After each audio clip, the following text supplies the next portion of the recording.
Hello students, welcome to my YouTube channel Mathwords MBA MCA।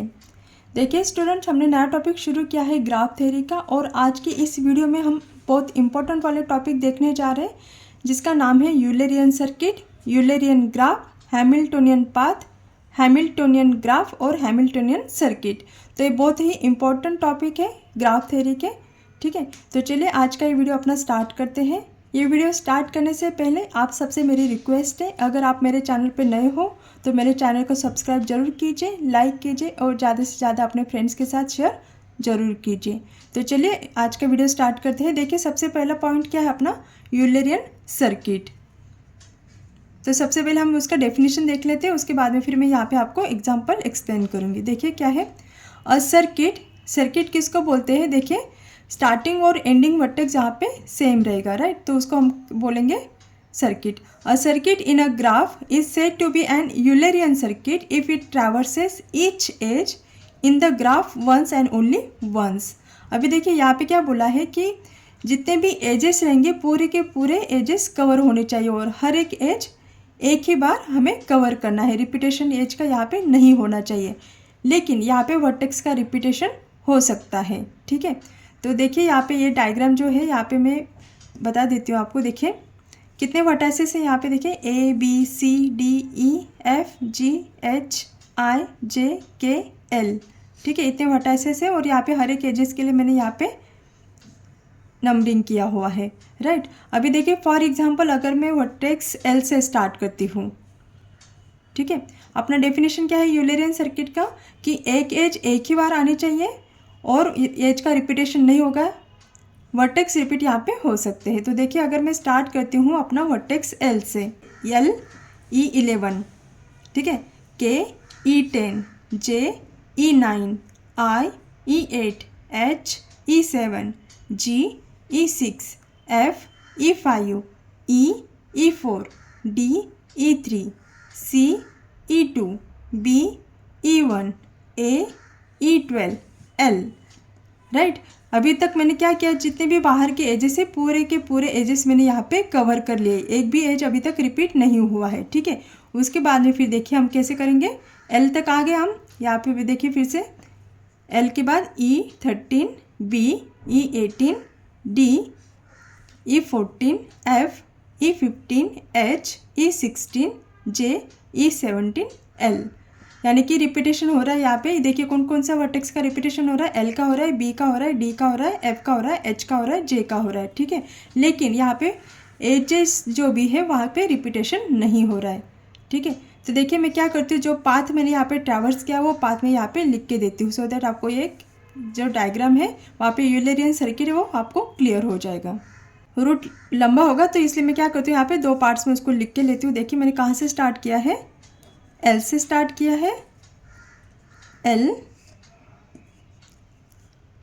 E11, K E10, J E9, I E8, उसके बाद में H E7, G E6, F E5, E E4, D E3, C E2, B E1, A E12, L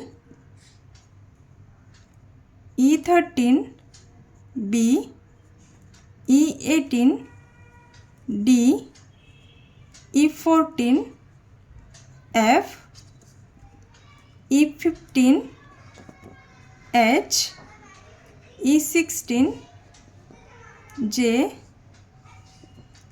E17 और L। ठीक है, तो ये क्या हो गया मेरा, ये यहाँ पे आपको कंटिन्यू करना है। ठीक है, तो सबसे पहले मैंने बाहर के एजेस ट्रैवर्स किया है और उसके बाद में अंदर के एजेस। तो आप यहाँ पे देख सकते हो कि एक भी एज यहाँ पे रिपीट नहीं हुई है। ठीक है, तो इस तरीके से ये आ गया अपना यूलरियन सर्किट। आ गया समझ में? अभी देखिए नेक्स्ट टॉपिक क्या है अपना, Eulerian graph. A connected graph which contain an Eulerian circuit is called Eulerian graph. अभी जस्ट हमने एग्जांपल देखा यूलेरियन सर्किट का, ठीक है। तो यहाँ पे क्या होना चाहिए, ग्राफ कनेक्टेड होना चाहिए और ग्राफ में क्या होना चाहिए, यूलेरियन सर्किट होना चाहिए, तभी हम क्या बोलेंगे, उसको यूलेरियन ग्राफ बोलेंगे, ठीक है। अभी आप इस डायग्राम में देख सकते हो, देखिए यहाँ पे कितने वर्टाइसेस है, A B C D और E, 5 वर्टाइसेस और 6 एजेस है, ठीक है। अभी देखिए हमें क्या करना है, यहाँ पे यूलेरियन सर्किट आ रहा है कि नहीं वो चेक करना है। अभी देखिए फॉर एग्जांपल अगर मैं स्टार्ट करती हूँ वर्टेक्स B से, तो देखिए B E3 C E4 D E5 B E2 A E1 E E6 B, यानी कि मैंने B से स्टार्ट किया है। ये देखिए मैं ऐसे स्टार्ट करूँगी, उसके बाद में फिर ऐसे ऐसे ऐसे और फिर से मैं रिटर्न आऊँगी वर्टेक्स बी के पास। देखिए यहाँ पे वर्टेक्स रिपीटेशन हो रहा है लेकिन यहाँ पे एज का रिपीटेशन नहीं हो रहा है, ठीक है। इसलिए इस ग्राफ को हम क्या बोल सकते हैं, यूलेरियन ग्राफ बोल सकते हैं। यहाँ पे देखिए मैंने 3-4 पॉइंट लिख के रखे हैं आपके अंडरस्टैंडिंग के लिए, सो दैट आप जब भी ग्राफ निकालो या फिर मतलब गिवन ग्राफ यूलेरियन ग्राफ है कि नहीं वो अगर आपको चेक करना है तो 2-3 पॉइंट्स आपको ध्यान में रखने हैं। अभी देखिए फर्स्ट पॉइंट क्या है, यहाँ पे starting and ending vertex is same. Eulerian graph में क्या होना चाहिए, स्टार्टिंग और एंडिंग वर्टेक्स आपका सेम होना चाहिए। अभी इस डायग्राम में हमने स्टार्टिंग और एंडिंग वर्टेक्स क्या आ गया, अपना बी आ गया। वर्टेक्स रिपीटेड, जब हम ट्रैवर्स कर रहे हैं यहाँ पे हर एक एज को कवर करने के लिए, हर एक एज यहाँ पे एक ही बार कवर होनी चाहिए, तो यहाँ पे वर्टेक्स रिपीटेशन हो रहा है, एज रिपीटेशन नहीं हो रहा है, ठीक है। और लास्ट वाला पॉइंट क्या है कि जो भी ग्राफ रहेगा वो क्या होना चाहिए, यहाँ पे कनेक्टेड होना चाहिए, राइट। आ गया कंसेप्ट समझ में यूलेरियन ग्राफ का, ठीक है। तो चलिए अभी नेक्स्ट इंपॉर्टेंट पॉइंट कवर करते हैं। अभी देखिए नेक्स्ट इंपॉर्टेंट टॉपिक क्या है अपना, हैमिल्टोनियन पाथ। अभी तक हमने क्या देखा, यूलेरियन पाथ या यूलेरियन ग्राफ में क्या देखा कि यहाँ पे एज रिपीटेशन नहीं होगा। अभी हम क्या देख रहे हैं, हैमिल्टोनियन पाथ। अभी देखिए a path which contain every vertex of a graph G exactly once is called Hamiltonian graph, right. Hamiltonian path, यहाँ पे ग्राफ नहीं बोलना चाहिए, यहाँ पे क्या है, पाथ है, ठीक है। तो देखिए यहाँ पे क्या होना चाहिए, यहाँ पे वर्टेक्स का रिपीटेशन नहीं होगा और यहाँ पे जितने भी वर्टाइसेस है वो पूरे वर्टाइसेस यहाँ पे कवर होने चाहिए, ठीक है। अभी ये डायग्राम देखिए कितने वर्टाइसेस है यहाँ पे, 1 2 3 4 5 वर्टाइसेस है और 6 एजेस है। अभी हमें यहाँ पे हैमिल्टोनियन पाथ फाइंड आउट करना है। तो देखिए मैं क्या करती हूँ, यहाँ पे U से स्टार्ट करती हूँ। ये देखिए U से अगर मैं स्टार्ट करती हूँ, U E1 V W E5 X और Y। देखिए जब हम यहाँ पे हैमिल्टोनियन पाथ निकालते हैं तो अपना मेन मोटो क्या होता है, यहाँ पे सिर्फ पूरे के पूरे जितने भी वर्टाइसेस रहेंगे अपने ओरिजिनल ग्राफ में पूरे वर्टाइसेस कवर होने चाहिए, ठीक है। अगर पूरे एजेस ग्राफ के कवर नहीं भी होते तो भी कोई प्रॉब्लम नहीं, यहाँ पे सिर्फ अपना वर्टेक्स मेन पॉइंट रहता है, ठीक है। अभी देखिए यहाँ पे मैंने हैमिल्टोनियन पाथ कैसे निकाला, इस तरीके से मैंने स्टार्ट किया, U V W X Y। तो इस यहाँ पे देखिए इस डायग्राम में ये बुक मेरा हो गया हैमिल्टोनियन पाथ, क्योंकि यहाँ पे देखिए पांचों के पांचों वर्टाइसेस कवर हुए हैं, ठीक है। अभी देखिए नेक्स्ट टॉपिक क्या है अपना, difference between Eulerian path and Hamiltonian path. अभी देखिए यूलेरियन और हैमिल्टोनियन पाथ में डिफरेंस क्या होता है, जब हम यूलेरियन पाथ निकालते हैं, ठीक है, तो जो अपना ओरिजिनल ग्राफ दिया रहता है उसमें जितने भी एजेस रहेंगे वो पूरे के पूरे एजेस हमको कवर करने रहते हैं यूलेरियन पाथ में, और यहाँ पे एजेस का रिपीटेशन नहीं होना चाहिए, ये मेन पॉइंट रहता है। और हैमिल्टोनियन पाथ में क्या होता है, पूरे के पूरे वर्टाइसेस हमको कवर करने रहते हैं और यहाँ पे वर्टेक्स का रिपीटेशन नहीं होता है। यूलेरियन पाथ में एजेस रिपीटेशन नहीं होगा और हैमिल्टोनियन में वर्टेक्स रिपीटेशन नहीं होगा।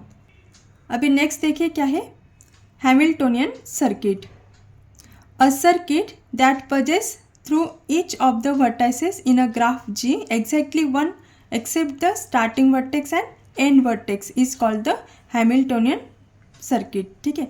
अभी जस्ट हमने देखा कि हैमिल्टोनियन पाथ में क्या होता है कि ओरिजिनल जो अपना ग्राफ दिया रहेगा उसके जितने भी वर्टाइसेस है पूरे के पूरे वर्टाइसेस हमको कवर करने हैं और वर्टेक्स का रिपीटेशन नहीं होना चाहिए, ठीक है। हैमिल्टोनियन सर्किट में क्या होगा, यहाँ पे भी पूरे के पूरे वर्टाइसेस अपने को कवर करने हैं लेकिन यहाँ पे जो एक स्टार्टिंग का वर्टेक्स जो है वो रिपीट अगर होता है तो हैमिल्टोनियन सर्किट में वो चलेगा। ठीक है, देखिए अपना ओरिजिनल ग्राफ है। ठीक है, कितने वर्टाइसेस है 1 2 3 4 5 5 वर्टाइसेस है और एजेस देखिए कितने हैं 1 2 3 4 5 6 5 वर्टाइसेस और 6 एजेस है। अभी देखिए हमें क्या करना है, कितने वर्टाइसेस चाहिए अपने को 5 वर्टाइसेस चाहिए। तो देखिए यहाँ पे 1 2 3 4 5 वर्टाइसेस मैंने यहाँ पे ले लिए हैं। ठीक है, और आप यहाँ पे देख सकते हो कि एवरी वर्टेक्स एक ही बार यहाँ पे लिया हुआ है हमने। वर्टेक्स रिपीटेशन देखिए स्टार्टिंग में यहाँ से मैंने स्टार्ट किया यू से, U E2 W E5 Y E6 X E4 B E1 U। ठीक है, यानी कि स्टार्टिंग और एंडिंग वर्टेक्स सेम है। यहाँ पे देखिए यहाँ से स्टार्ट किया और एंड भी वहाँ पे किया है, एक भी वर्टेक्स यहाँ पे रिपीट नहीं हो रहा है। ठीक है, अगर एजेस पूरे एजेस अगर कवर नहीं हो रही तो भी कोई प्रॉब्लम नहीं, हैमिल्टोनियन सर्किट में पूरे एजेस कवर करना ज़रूरी नहीं होता है। तो इस तरीके से ये हो गया अपना, ये अपना ओरिजिनल ग्राफ है और ये क्या है अपना हैमिल्टोनियन सर्किट है। देखिए सर्किट अगर बोलते हैं तो वहाँ पे क्या होता है, स्टार्टिंग और एंडिंग वर्टेक्स सेम होता है जब हम ट्रैवर्स करते हैं ग्राफ में। ठीक है, अभी देखिए आज के इस वीडियो का लास्ट पॉइंट है अपना Hamiltonian graph. A connected graph which contain Hamiltonian circuit is called Hamiltonian graph। अभी देखिए अपने पास ये ग्राफ दिया हुआ है, कितने वर्टाइसेस है 5 वर्टाइसेस है, कितने एजेस है E1 E2 E3 E4 E5 E6 6 edges है यहाँ पे। ठीक है, अभी हमें यहाँ पे क्या फाइंड आउट करना है, हैमिल्टोनियन ग्राफ। हैमिल्टोनियन ग्राफ होने के लिए यहाँ पे क्या होना चाहिए, हैमिल्टोनियन सर्किट होना चाहिए, राइट। और हैमिल्टोनियन सर्किट होने के लिए यहाँ पे क्या होता है, दो इम्पॉर्टेंट चीज़ होती है कि ग्राफ क्या होना चाहिए, कनेक्टेड ग्राफ होना चाहिए। ठीक है, सेकंड थिंग जितने भी वर्टाइसेस है पूरे के पूरे वर्टाइसेस हमें अपने हैमिल्टोनियन सर्किट में कवर करने हैं, यानी कि स्टार्टिंग और एंडिंग वर्टेक्स अपना सेम रहेगा। अभी सपोज इस डायग्राम में यू से मैं स्टार्ट करती हूँ, तो देखिए you W Y X V और U, इस तरीके से मैं यहाँ पे हैमिल्टोनियन सर्किट ले सकती हूँ। ठीक है, तो देखिए U E2 W E5 Y E6 X E4 B E1 और U, इस तरीके से ये हो गया मेरा हैमिल्टोनियन सर्किट। तो इस सर्किट को हम क्या बोल सकते हैं, हैमिल्टोनियन ग्राफ बोल सकते हैं। ठीक है, अभी देखिए इस एग्जांपल में हमें चेक करना है कि ये जो ग्राफ है वो हैमिल्टोनियन ग्राफ है कि नहीं है। ठीक है, अभी देखिए यहाँ पे अगर मैं स्टार्ट करती हूँ फॉर एग्जांपल वर्टेक्स U से, तो देखिए U E1 V E2 W E5 X E6 Y E4 W U, right. Hamiltonian graph में कंडीशन क्या होती है कि वहाँ पे क्या फॉर्म होना चाहिए, हैमिल्टोनियन सर्किट फॉर्म होना चाहिए, यानी कि वहाँ पे स्टार्टिंग और एंडिंग वर्टेक्स सेम होना चाहिए, राइट। इस डायग्राम में देखिए अगर हम U से स्टार्ट करते हैं तो देखिए U V W X Y W U, यानी कि यहाँ पे अगर हम स्टार्टिंग से U से स्टार्ट करते हैं और अगर U पे ही एंड करना चाहेंगे तो यहाँ पे क्या होगा, ये जो वर्टेक्स है W ये क्या हो रहा है, यहाँ पे रिपीट हो रहा है, राइट। तो इसलिए ये ग्राफ जो है वो हैमिल्टोनियन ग्राफ नहीं है। कि इस डायग्राम में अगर मैं हैमिल्टोनियन सर्किट निकालने जाऊंगी तो यहाँ पे क्या होगा, ये जो मिडल वाला वर्टेक्स है W इसका रिपीटेशन हो रहा है और अपना जो कंडीशन है हैमिल्टोनियन ग्राफ का कि ग्राफ क्या होना चाहिए, कनेक्टेड होना चाहिए, और सेकंड थिंग क्या होना चाहिए, यहाँ पे सर्किट फॉर्म होना चाहिए और वर्टेक्स का रिपीटेशन नहीं होना चाहिए। तो वो तीनों कंडीशन यहाँ पे फुलफिल नहीं होगी, क्योंकि जब अगर हम यहाँ पे देखिए अगर सर्किट बनाने जाए तो यहाँ पे क्या हो जाएगा, ये जो वर्टेक्स है W यहाँ पे रिपीटेशन हो रहा है। ठीक है, तो इसलिए ये जो ग्राफ है ये हैमिल्टोनियन ग्राफ नहीं है। लेकिन यहाँ पे हम हैमिल्टोनियन पाथ जरूर बना सकते हैं। तो देखिए कैसे, ये देखिए U E1 V E2 W E5 X E6 और Y, यानी कि यहाँ पे पूरे के पूरे वर्टेक्स कवर हो रही है। ये देखिए यहाँ पे इस डायग्राम में देखिए U से स्टार्ट किया V W X Y, तो ये हैमिल्टोनियन पाथ जरूर है, लेकिन यहाँ पे हैमिल्टोनियन सर्किट नहीं बना सकते, इसलिए ये हैमिल्टोनियन ग्राफ नहीं है। आ गया समझ में? ठीक है, देखिए स्टूडेंट्स, अगर आपको मेरा ये वीडियो पसंद आया है तो मेरे चैनल को सब्सक्राइब जरूर कर लीजिए, लाइक कीजिए और ज़्यादा से ज़्यादा अपने फ्रेंड्स के साथ शेयर ज़रूर कीजिए। Thank you.